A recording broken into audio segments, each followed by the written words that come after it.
Hey there. Welcome to the Pine Island Experience podcast. I'm Joanna Anderson with my husband, Trygve. Each of our episodes will be conversations with fellow Pine Islanders. The goal of our podcast is to share with you our experiences, what we have found to be fun, and what makes the Pine Island experience so unique.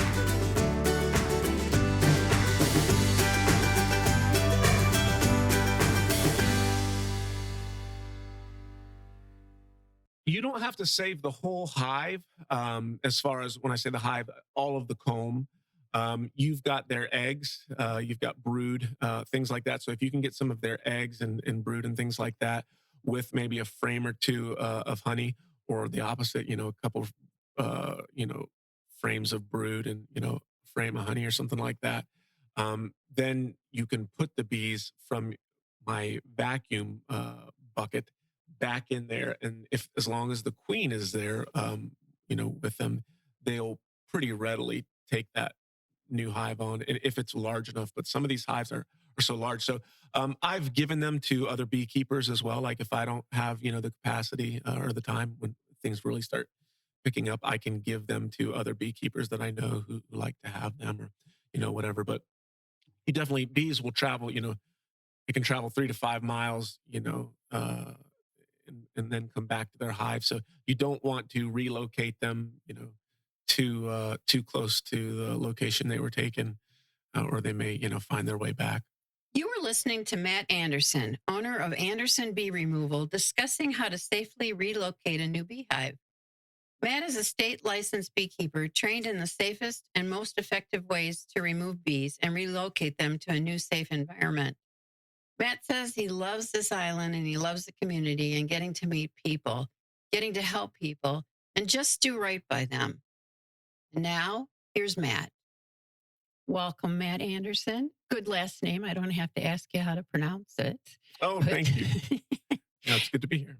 Thank you. And I did meet you when you were removing bees over at our friend's Jill's house. Right. Yep. So we talked about it, but thanks for, you immediately said yes to a podcast. Yeah. So we appreciate that. Yeah, I find sometimes saying yes to strangers can turn out to be a good thing. And especially with, island people. I love to get to know island people and who they are. So it's no problem to say yes and help people out on the island. So that's a great thing to do. Most people, they immediately say no, and then they change it. And they say, why did I say that? I'll say yes. So that's a great skill that I think have. There's a book about that that I'm wanting to read sometime soon, about just how you interact with people you don't know, and walking through doors that you may otherwise not have walked through.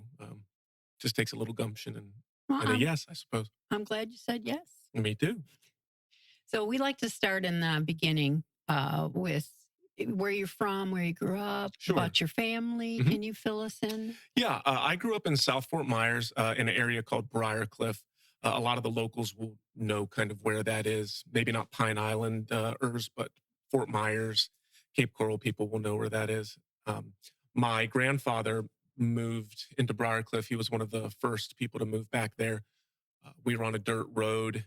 Our street was named Anderson Lane after us. So, but over the years, Briarcliff turned out to be sort of a very affluent neighborhood, and we were just sort of some of the first to be back there, and we're just grateful to have a spot back there. I grew up in the woods. It was very agricultural and whatnot, large parcels back then, when it was cheap. And as a kid, me and my brothers were able to just play in the woods and hike around and do things we loved. I'm married now. I'm 38 in April. So me and my wife, Rachel, have been married for 11 years, going on 12. And we have 2 boys. One's name is Grant. He is 9. The other is James. He is 5. She works at my son's school, which is Fort Myers Christian School. She's highly administrative, highly organized. I always tell people she could be the president's secretary tomorrow and just kind of figure it out. She's that kind of a driven girl. And I work for Cape Coral Fire Department when I'm not doing bees. And I'm a paramedic firefighter for them. I've been in the fire service now for about 8 years, and really, really enjoy it, love it. And We love living here on the island. We moved here back to the island. My wife was born and raised on the island and has some fairly extensive family history here. And we decided about 7 years ago to move onto the island here and raise our family. And so that's kind of how we wanted to do it. We wanted a place for our boys to have some culture. Lee County over the years hasn't really had much culture, much historical distinctives, and the island still is a place that has that and sort of a small town feel that we like, getting to know people and know your neighbors and whatnot. I'll bet Rachel was very happy to move back to the island. She was. It's very kindred to her. She was gone. She did her master's and did some mental health, her master's in mental health psychology and things like that. So, and I spent a lot of my 20s in Appalachia in the mountains, doing a lot of whitewater rafting, river guiding, and caving, high adventure type things like that. So I often tell people I took my retirement in my 20s and then just kind of flip flopped it. So. That was very smart of you. Time will tell. And you have a BS, I believe, or I have a Bachelor of Arts. Bachelor of Arts. Yeah, I'm studied in theology, philosophy, things like that from a small private Christian institution. So many people, go to school for one thing and then have professions in other areas and so forth. So, but from theology to firefighter, paramedic, and now a bee person, and you mentioned that you did some whitewater rafting. And what was were these just opportunities that presented themselves, or was there a plan or a progression of how we went kind of from, a certain area of study or focus? Yeah. So I could tell you about that. So one of the problems I think with, this could get into a huge conversation. One of the problems I think with a lot of the young people now, I was told just go to college. You just need a degree. You just need a degree. Well, you've got lots of people from my age and stage who went to college, got a degree in something that they couldn't get a job in or didn't necessarily want a job in, but they just were told that they needed a degree. So they went to get the degree, an accredited degree. And after college, they're saying things like, well, I got to go back to college, because I got to figure out what I want to do. And that's just, to me, not a productive plan forward. And to be able to, right now, I'm especially passionate about talking to younger people and helping them have a strategic plan for how to orient their lives from those high school years on. I've always sort of been a little bit of a thrill seeker. In West Virginia, I didn't want to go to school somewhere in the city, somewhere I wanted to be. I love the outdoors. We live here on the island. We love the outdoors. So I love the mountains. I grew up backpacking. My father would take me and my brothers backpacking on the Appalachian Trail. That was big to us, very kindred. And so when I graduated high school, all I cared about in high school was football. I was captain of the Fort Myers High football team and didn't really give much thought to college. I knew I was going to go. Found a private school that was in line with my faith values and things like that. And I went, and as soon as I went, I started to do outdoor high adventure recreation things that I've always loved doing. So West Virginia has some of the best whitewater in the world, and that really became sort of my passion, and still is. There's no whitewater around here. So, and then from there, realizing that I always had kind of an interest in firefighting. Didn't know exactly what all it looked like, but eventually I had seen some people that had done it, and I said, I could do that too. That's something I wanted to do. The schedule appealed to me because you can have 24 hours on is what we work, and then 48 hours off. So to be a family man and to pursue the things that I enjoyed. Bees, that's a whole different sort of avenue, the way I got into bees. I sort of became interested in honey. And just tasting it. Some of the island honeys were interesting. And nobody in my family previously was interested in bees. I have no background in bees. But once I started kind of figuring about the honey, I said, well, I'll get some bees. And then once that started going and I was tasting the honey from the seasons and things like that, I just really kind of enjoyed it. And then when people started asking me to do bee removals, because once you get into bees, people say, "Oh, you're the bee guy, you're the bee guy," and so people would have a hive somewhere, and they'd say, "Hey, can you come move this? Can you come move this?" And at first I was like, "Oh, sure, I'll get some bees, extra bees," but then eventually it was like, "Oh, this is actually something that most people monetize." And when I started getting enough calls, I just finally said, I'll monetize it and be able to do that. So that's kind of how that took that whole course. Now, a lot of firefighters, paramedics, because you're both, correct? I'm both. Yeah, I'm a firefighter paramedic. The minimum standards in Florida is to have your EMT. Every firefighter in Florida is at base an EMT, emergency medical technician.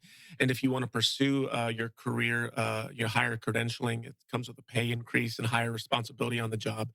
You can get your paramedic. So I went to school for my paramedic and got that. It was a great decision, but it required sacrifice and time away from the family and things like that. But it was, anything worth doing requires some sacrifice.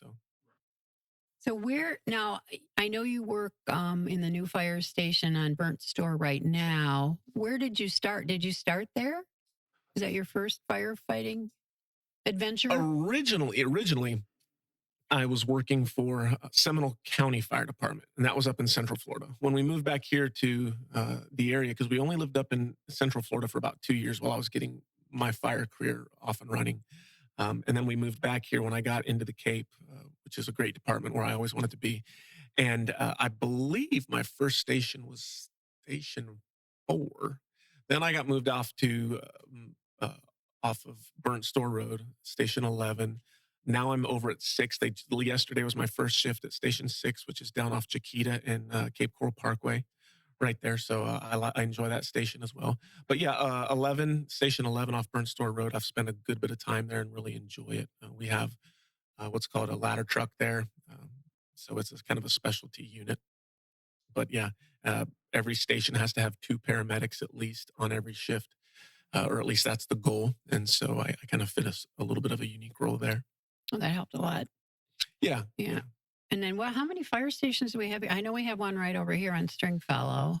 Yeah. So the Pine Island Fire Department is different than Cape Coral Fire Department. A lot of people think, oh, you're in the fire department, and then they just automatically think, oh, it's, Pine Island is the same. It's not the same. Pine Island, Matlacha is its own fire district, and they have their own stations, their own chief, their own system, and everything like that. And then Cape Coral, is its own entity as well. And Cape Coral, we're building our 13th station right now. And I know, as it relates to Pine Island Fire Department, they just built that new one over there, almost into Cape Coral. And so they're growing and looking towards the future, I know. And they also just went ALS, which I don't know if many of the island people know, but ALS, means that they have paramedics now. It used to be just EMTs. So now the firefighters will be paramedics as well. So that provides an additional level of security and service to the people here in this community. It's important for them to be able to provide, paramedic services in that way before Lee County EMS gets there. Yeah, certainly. Well, that's exciting. And, with the growth in the area too, I'm not surprised there's more fire stations opening up. I mean, look at how fast Cape Coral is growing. Yeah. Cape Coral, in just the last several years, they've built a handful of new fire stations, and they're still planning. They're building 13 right now. They've got 14 and 15 in the plans. I mean, the population growth is just, wild. And as you know, Pine Island's sort of moving. It's not as quickly, as rapidly growing, but at the same time, people are coming, They don't just put a Publix anywhere. So that's that.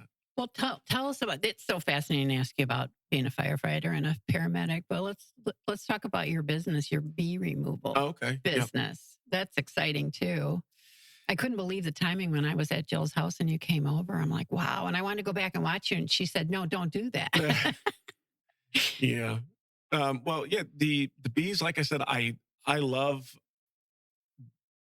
bees. I'm not a expert in all things bees as far as every stage of development. I'm constantly learning. Every beekeeper will tell you it's a lot of trial and error. They're constantly students of, the trade and what they do and things like that. But and different people get into different avenues of beekeeping that they maybe prefer. Some people do bees strictly for, as pollinators. They, will ship them out of state, out to California for almonds, things like that. They're not really concerned that much with honey.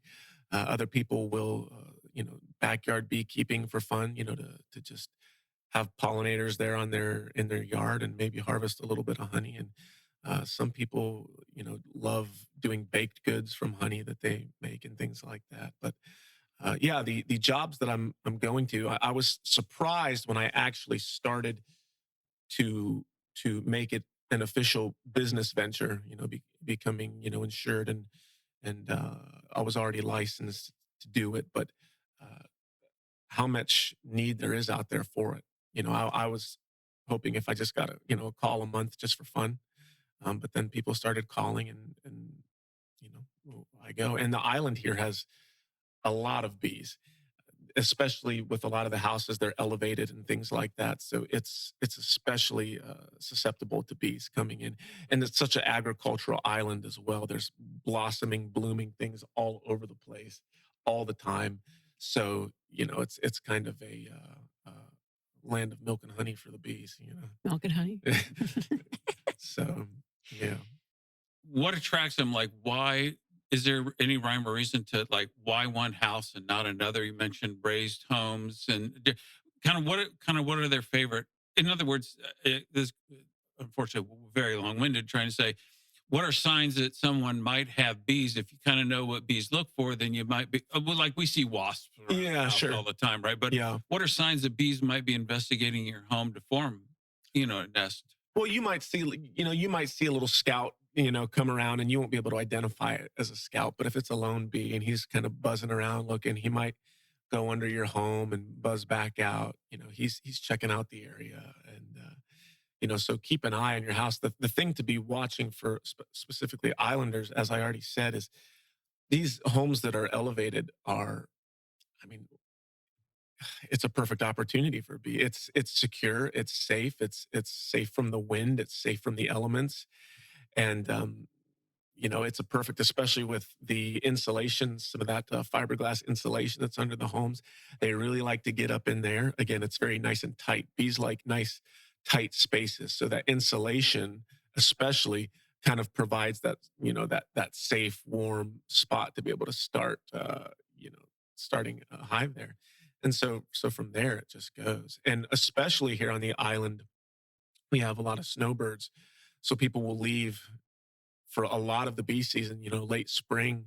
You've got a honey flow in the spring, and so bees become incredibly active all through the summer, and then into the fall honey flow. And they're super active. Bees are swarming, looking for new homes, and so a lot of people will come back in state and find that they have bees, and that's where I You come get in. phone calls. Yeah, that's where I get. So the scout goes to home and finds something suitable, then He goes heads back. Yeah, goes back to where they're hanging out right yeah, now, yeah. and somehow the communication happens that says, "Hey, does some do then they kind of move in mass or Yeah, they swarm. They'll, hives will split, and they'll swarm. A queen will go, to better places and set up, and then they'll follow. So that's the way it goes. all the work of that the bees are doing is in and around Yeah, the it's queen?" around the queen. The queen's, she lays the eggs and basically enjoys that, and she'll lay tons and tons and tons of eggs, and everybody else is just working in the service of the queen. So. And if the queen dies, they'll create new queens. They have queen cells that, once hatched, they will uh, cultivate and feed the royal jelly, and establish that as the queen. So um, yeah, they're always working for the good of the colony. And the honey that we like to then use for tea and cooking, to Yeah, your points, what are they using it for? the bees. Yes. Oh, they eat it too. They store it. Oh, Yeah, okay. yeah, It's that's food what for they. them. Yeah, yeah, yeah. So they'll store it for the winter, so it can kind of get them through the winter and During the things cold like times. that. Okay. Yeah, All right. yeah. So, is there something else for them to eat during the warmth? Or Well, are they too busy working? And it's kind of this is more. yeah, they're going out. They're going out. Yeah, there's no lack of food. There's no lack of pollen. There's no lack of Okay. resources. Like I said, especially here on the island. So, and a lot of times you can see if you can see bees that are looking for new homes because and when they do swarm, you'll see a big ball of bees, and it might be hanging on a tree. It might be the queen is in there, Oh, and okay. they'll be hanging on a tree or something like that. And they've got the other bees that are going out looking for a place to finally establish, and then they'll move there and try to set up wherever that is. So Do we know? This is fascinating. I mean, like, It is the ball moving and the queen stays inside, or is the queen moving? The ball keeps her surrounded and protected. yeah, the If ball that kind makes of sense. no, the ball kind of keeps her surrounded and protected. And Okay. there's again, I'm not a bee expert in all things. So the communication, all the specific inner workings, I'm still learning all those things. But yeah, the queen, it works hand in hand. They follow the queen, and the queen responds to sort of what the intelligence, if you want to say, that the hive is receiving from these scouts, where to go and what to do and what works. So, and then when she says it's time, it's time. Now, when you go and move a hive Yeah. to your house Yeah, or sure. wherever, do you try to find the queen? Yeah. So sometimes if it's a smaller hive, it's a lot easier to find the queen. Some of these homes and lately the hives that I've been moving have been very large, and it's very difficult to find the queen. At least maybe for some people it's not, but for me, where I'm at in the stage, it's requires a lot of time. You're in the dark sometimes under these houses, so yeah, I have lights and things, but watching kind of the bee activity, what they do, you can kind of tell maybe where she might be. And as you start to break that hive down and remove comb and things like that, you can kind of tell maybe if you've got her. They will if you have the queen on a piece of comb and you've removed it, the other bees will go to her. So you'll watch them marching, into the new box or whatever, and then you'll be fairly assured that you have the queen. Well, I saw a video where you were actually removing a comb, and I'm Yeah. like, how can you do that? Were they sleeping? I mean, how did you do Yeah, that? okay, so there's different this is where I have something called a bee vacuum. It is not a shop vac, even though it can be confused with a shop vac. It's specifically designed by beekeepers. Every bee removal person, I would assume, and that I know, has one. It sucks the bees up at a low pressure, puts them into a bucket, and keeps them alive in there. And so on some of these larger hives, I will vacuum or gently suck up as many of these bees as possible, so that then I can actually work with the comb, remove the comb, take it where it needs to go, and so on and so forth. So once I'm actually removing comb, um, I've kind of removed most of the bees off of it, but there's still it becomes one of the tricks is removing comb that's full of honey.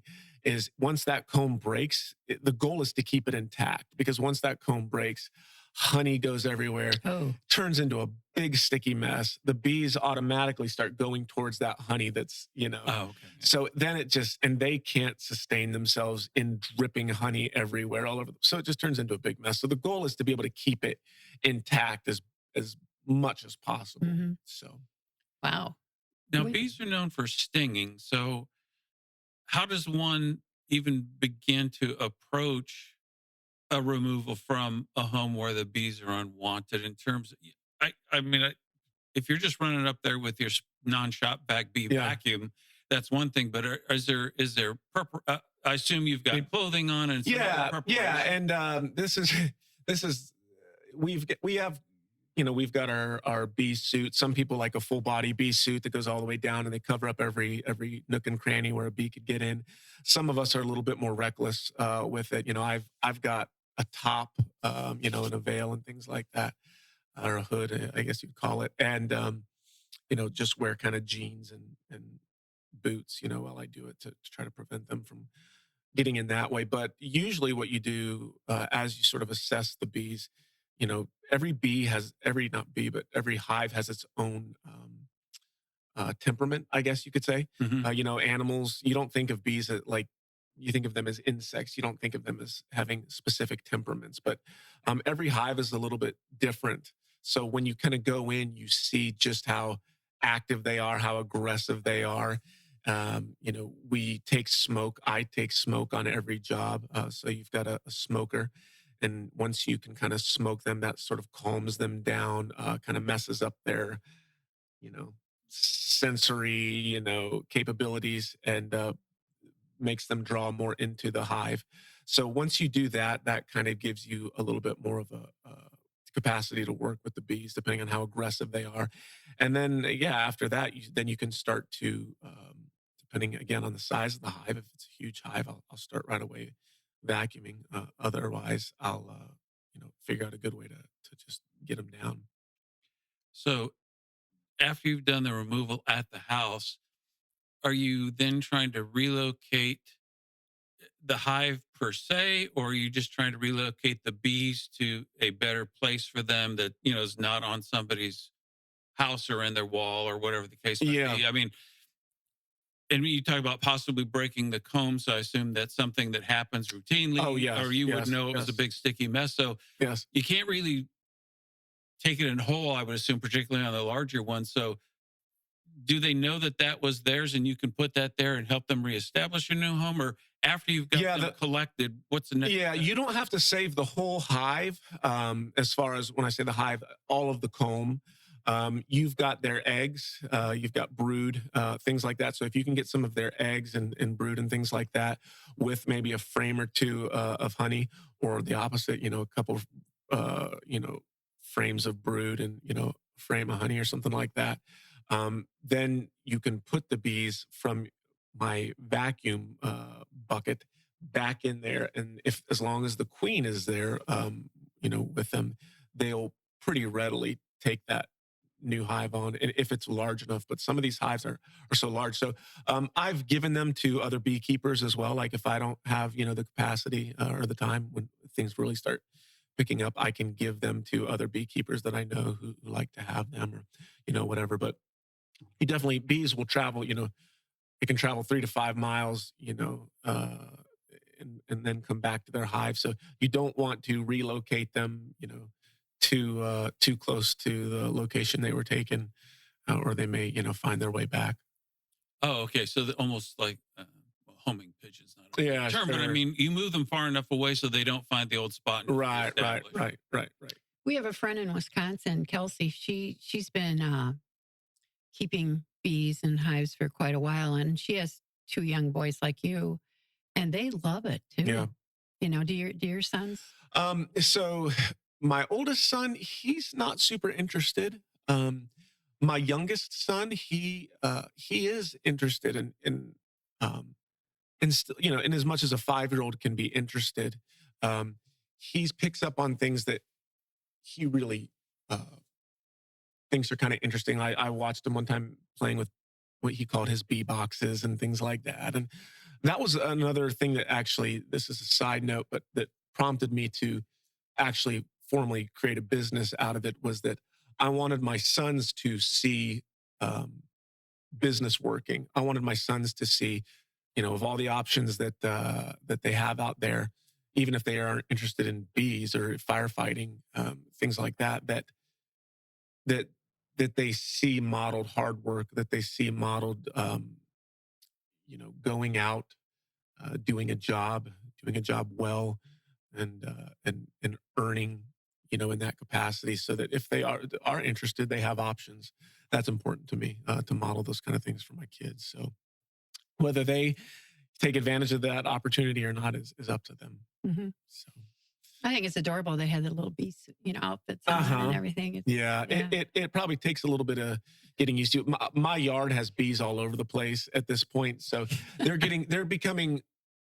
unaware, but they're becoming very familiarized with bees and things like that. So um, my oldest son had a bee on his shirt the other day, and he took off running, screaming through the yard. Bloody murder, I thought it was, but my youngest, he'll just, he would just say, oh, there it is. So Mhm. everybody reacts, you know. How many? I don't even know the right term, combs are. You talk about your capacity, so you're a beekeeper at home as well. Then Yeah, yeah, I have some of my own hives. That was, again, how I got started. It was just a hobby. It was kind of something that this sounds silly, but it was something that nobody, people don't like. Even people who are in pest control don't particularly like dealing with bees. I've found because they sting. People don't. It's not something that's always quick and easy. It's not something, they can exterminate them. They can treat the area, but even now, a lot of the pest control companies and things like that are starting to become a little bit more bee sensitive, and homeowners and people are becoming more uh, aware of the plight of bees. Will say where they want to actually protect them if at all possible. And a lot of these pest control companies just don't have the time or capacity to do those live removals. So yeah, if I bring them home, when I first started, I didn't really. It was something that I wanted to have a hobby. I told you that in West Virginia, where I lived, I had hobbies, just tons of hobbies, outdoor hobbies. And down here, I didn't really have any. So this was something that I kind of was like, well, nobody can really dictate it for me, tell me what to do. Nobody can, get their hands in it because nobody wants to get their hands in it. They're bees, except for me. So that's what kind of started that. So yeah, I bring it home, the hives home, and I could try to establish them there if at all possible. And, so what we call freebies. But they're not free, obviously. That's another element of the job that people probably don't understand is, when you do a live removal and you price a live removal, you're not just removing it from their home, but the homeowner has to be aware that, you know, I have expenses on the other side, bee boxes, bee equipment, things like that, where I'm taking it to try to keep these bees alive. So that's a whole nother element of it. Um, that probably the average homeowner doesn't know. They just say, "Hey, I want these bees gone, but I want to keep them alive." Okay, and then you price the job sometimes, and it takes a little bit more work than just coming out and spraying a bunch of bees and killing them. Yeah. So What would you say the percentage of people want to save them versus they want you to just kill them? well, most of the people that call me are wanting to save them because I don't kill them. Okay. So if uh, if I do, if they do need to be, God forbid, exterminated, I work closely with a pest control guy that I trust, and he doesn't like to exterminate bees, but if people have reasons that they need it, if somebody could be extremely allergic and they're in the walls, things like that, and they block walls, things like that, they've got to manage that. But the percentage, most of the people that call me want Say, them alive. yeah, So On Facebook. yeah, You say, what about these bees? And they said, oh, don't kill them. They didn't right, even right, ask, for their right, yeah, opinion. So people really want them saved. yeah. I think people like Hmm. like bees, but they don't like to mess with bees. Yeah. I guess we'll say that. So yeah, when and Florida's a good climate, is it not? Because I think bees can suffer from cold or die in the cold, so we don't really have much of a cold streak, at least this yeah, far south. So yeah. If you start, following, beekeepers and things like that up north, there's a whole nother element, winter element, and down south we have a little bit of it, but there's not as many things blooming, in the winter time. But okay, so again, food sources are more. yeah, there's still things down and around, here that they're after, but just not as plentiful as say the fall or the spring or even all throughout the summer. But yeah, up north, people will wrap their hives and try to keep the bees alive and insulate the hives as best they can so that they don't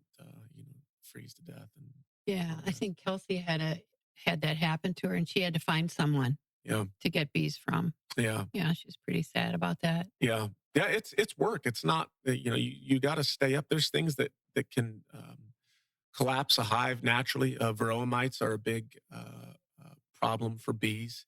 They can kill a whole hive and Mm. infect a whole hive. And hive beetles are something that down here in Florida we specifically have. So once you have bees, there's two schools of thought. Some people like to really treat their bees, and with different types of, uh, I guess it would be insecticides if you're trying to get rid of varroa mites or beetles, things like that in your hive. And then there's that camp, and then there's another camp that is more of a hands-off, just let the bees do their thing approach.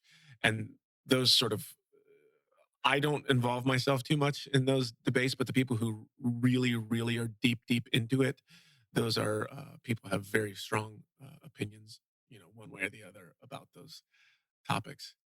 I will say for me, I don't like the idea of putting chemicals. Oh goodness, I now I'm commenting on it. For me, bees are bees. They live and they do their thing. And I don't like the idea of putting pesticides or any kind of chemical in with my bees and then eating honey out of it. And some people do. Some people have the timing right, and they do that. And I'm not going to cast any stones, But for me, I tend to try to aid them as best I can and let them do their thing. So you just mentioned eating honey. Take us through what it's like from the hive to the honey that might sit on our table or that we buy off the store shelves or from somebody that raises bees. Okay, so I can only tell you kind of for me how we do it. I know that there are people who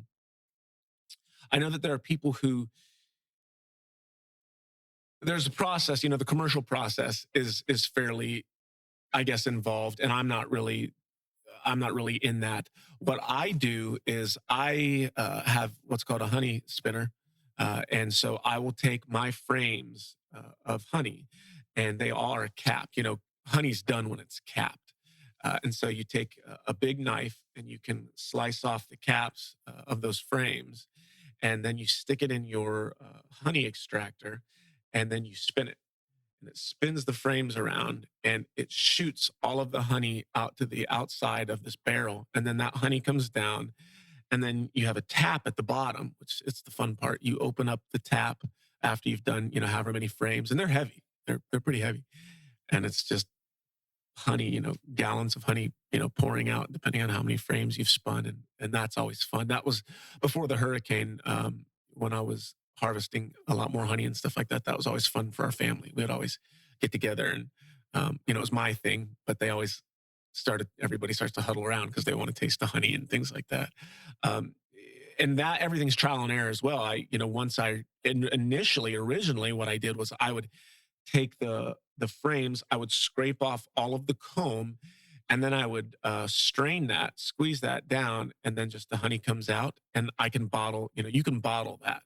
That's raw, unfiltered honey. Same way with the spinner when I spin it out. The benefit of not crushing the comb is that it's like a cup. If I take this cup and I break it to get what's inside of it, then I've got what's inside of it, but I need a new cup now. So when you keep the comb intact, it really helps the bees. Now all they have to do is, instead of spending all the effort to build up their comb, they can kind of refill the cup. So they're into recycling then. It would sound like that. Yeah, you could. If That's you amazing. if you benefit, if you help them that way. So it kills me to see comb go to waste in a hive.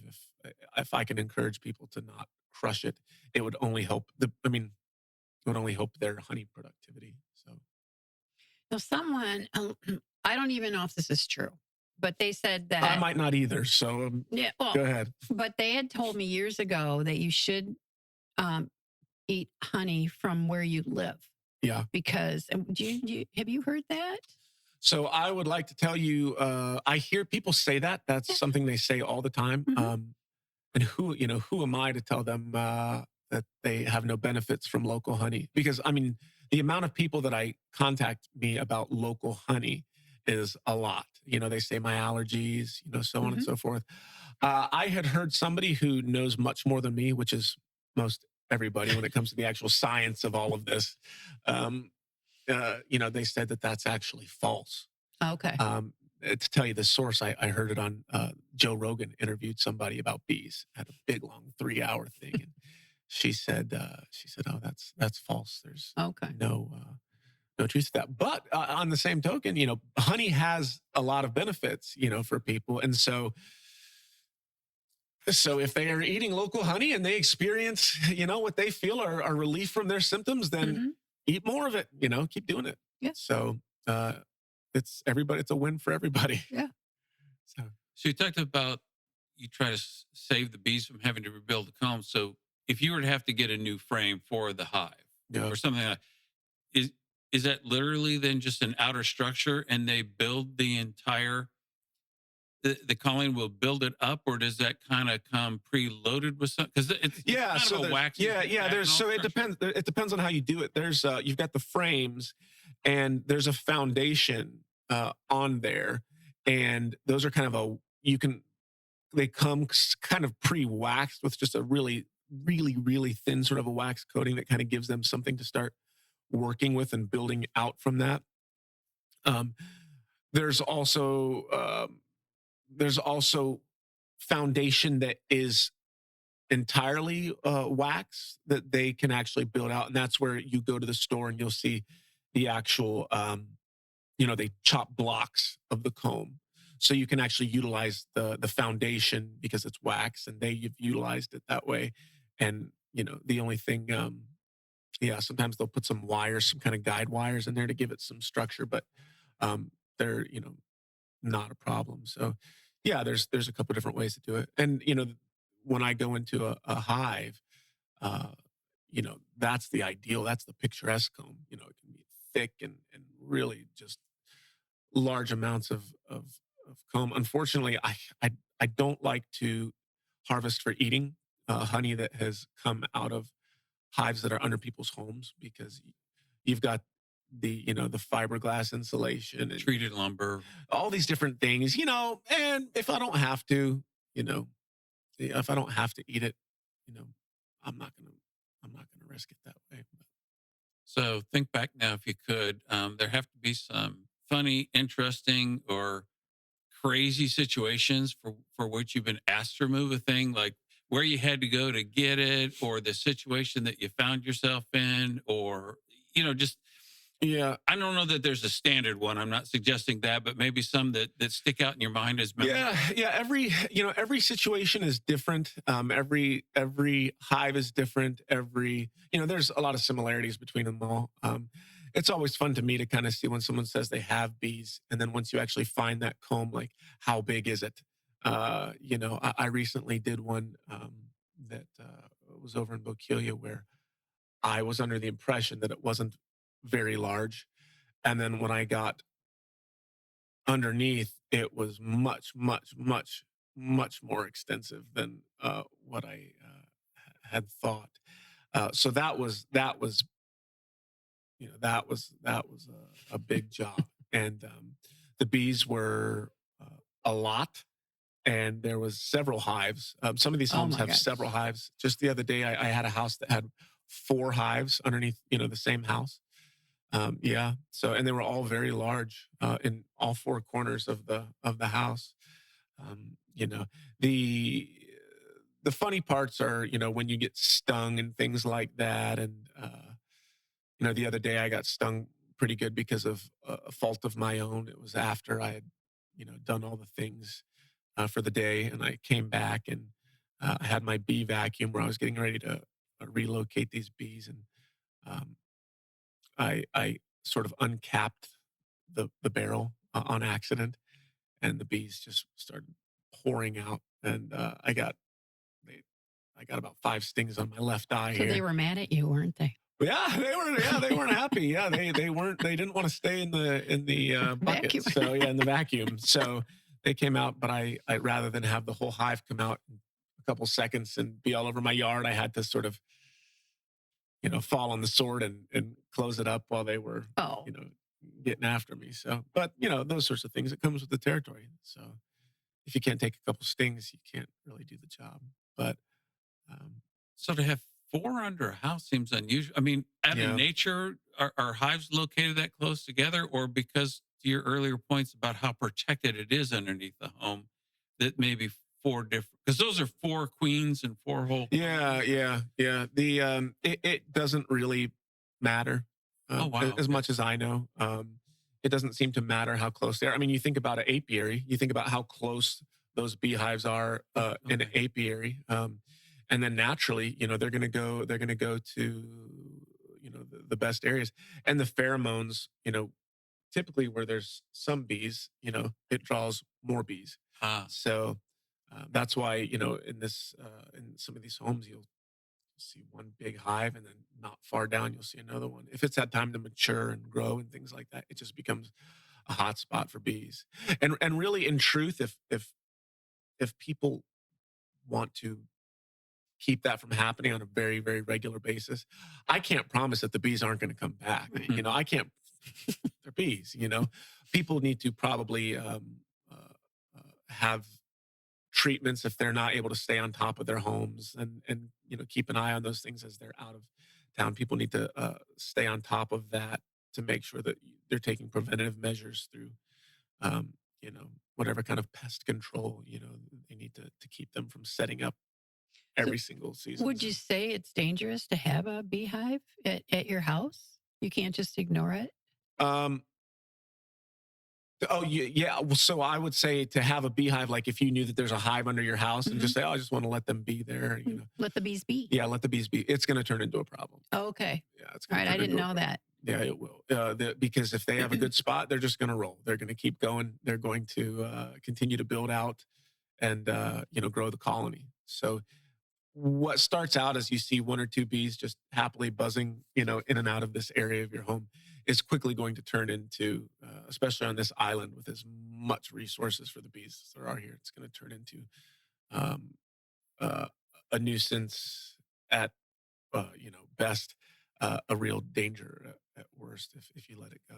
Well, So. it's good to know. I had no idea. I thought you could just ignore them, but Well, no. they'll keep growing. They'll keep Okay. going, and it turns into a really big. And if it's in your walls and things like that, Ooh. that turns into a big problem because they'll take that space and they'll run with it. So who knows how big it could be? have you had to do many where you've had to go into walls to get them? There's a lot of them that are in walls. Really? Yeah, there's a lot of them that are in walls. You have to do like a cutout and pull out, or at the bottom of sheds, Hmm. things like that. That's a super susceptible area. Sheds underneath of sheds, things like that. So.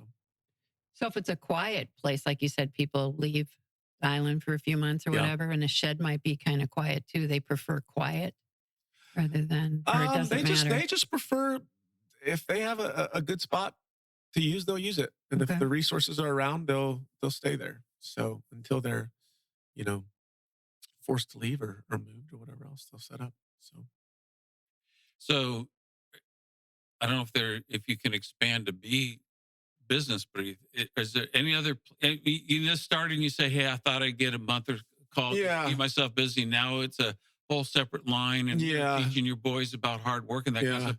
You see an expansion in terms of that? The expansion really for me comes with I care about more than expansion. I care about my name and my reputation. I care about me doing what I say I'm going to do for the people who I say I'm going to do it for, the way I say I'm going to do it. And I want to have good business practices, and my name is more important to me than the amount I'm able to bring in or uh, expansion, things like that. I also love this island and I love the community here. So getting to meet people, getting to help people, getting to just do right by them to me is everything. So if I never expand, um, beyond any certain size, that's fine with me as long as I'm able to do good business. Um, Expansion looks like it. Not everybody can do removals, live removals. So it does take a little bit of. You've got to teach somebody. They've got to be able to be. It comes under certain licenses and things like that. I really do like to, like I said, I work closely with a guy who does um, pest control, and if we can work hand in hand to um, keep bees away from areas that that people don't need bees, and I can get bees from areas where they already are, and we can just do good business, by as many people as we can. I'll expand as much as I'm able to, as long as I can keep doing a quality of work that I can stand behind. That's what matters to me. So, Have you thought about teaching or mentoring or, someone that's really interested in bees? yeah, well, it's if somebody came along and said, "Hey, I'd like to come along with you and see what you do," I could, bring them under a house or Mhm. two and show them, what Frighten to do. them. But it's not something that a lot of people are flocking to do, live bee removal. Right. Again, they would rather spray it and be done with it. But Okay. so, And then if people need your assistance, how yeah. best to get a hold of you? Yeah, they can just call me. I have a website, andersonbeeremoval.com. My phone number, I don't know who hears this, but 239-322-0881. That's my personal number. You can call, text me, whatever. Facebook. I try to be a presence on the island on some of the Facebook platforms. Just contact me. And if I can't help you, I can promise you that I can put you in touch with somebody who can or get your situation resolved. So, People will say, on Facebook, who can I contact? And then they'll say your yeah. name. I've seen that on Facebook Yeah, and pages. there's a lot of I don't mean to downplay myself. I can remove hives. I can do all those things. Beekeeping, there are some real experts in the field who really have spent years and years and years doing it that I greatly respect too. So as long as you're willing to learn and have resources available to you, there's you know help is out there, and I can tap those resources for you. So, Very cool. Now, is there anything you wanted to talk about we didn't talk about today? Have we covered everything? It's been fascinating. You can tell from the questions we're asking. We're just fascinated with what you're doing. No, I just simply that I love this island. I love meeting the people here. I really do care about the people. One of the things that over this last year, especially with the hurricane, things like that, that's made me more passionate about business and passionate about just serving people because that's genuinely my heart. You know, I love bees, but the thing that draws me to bee business, we'll say, is the fact that I can provide people a service that, as I've kind of already said, that I can stand behind. It's cut and dry. I can either do it for you or I can't. It's either done or it isn't. And this last year with so many people on the island with the hurricane, and that's kind of a whole area we haven't talked about, but there have been so many, and I've been witness firsthand to people who have taken advantage of people, unlicensed contractors, people who've scammed people out of money, people who have their reputation is the last thing that they care about, and deception is the name of the game. I really pride myself in being able to meet people, develop a relationship with them that they can trust, and provide for them a service that helps them because I I have to live with myself. I have to be able to sleep at night, and um, I love building relationships with people on this island. So I would say that that's kind of my heart in as it relates to business. And I'm sure they appreciate you. I hope so. Yeah. I hope I can do more good than bad. I guess. I'm sure you can. So. Well, thank you. This has been great. Thanks for coming out to see us. Yeah, sure. Appreciate Thank you it. for having You me. were fabulous. You are fabulous at this. So great voice. Well, I've never been on a podcast before. I listen to a lot of them, but Well, Rogan's number one, I think. yeah, he's a big guy. I listen to him every now and again. His podcasts are like sometimes 3.5 hours, and I just don't have, like you said before the show, the bandwidth to be able to do that. So, but if you're driving, working in the yard, you can listen to removing a podcasts. hive under a house. There you go. Well, you want to pay attention, don't you? Yeah. Want to concentrate. Right. But, Exactly. yeah. And that's why I don't usually But yeah, no, this has been fabulous. I think you're doing a good thing, and I really appreciate it.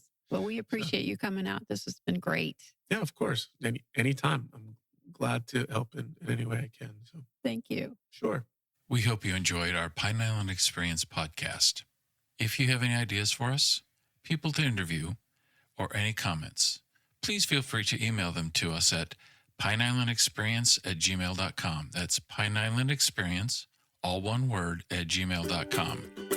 Don't forget to like us, and you may subscribe to this podcast using all the major catchers like Apple iTunes, Google Podcasts, and Spotify. Thanks again for listening, and remember, island life is a constant vacation. We'll see you on the next podcast.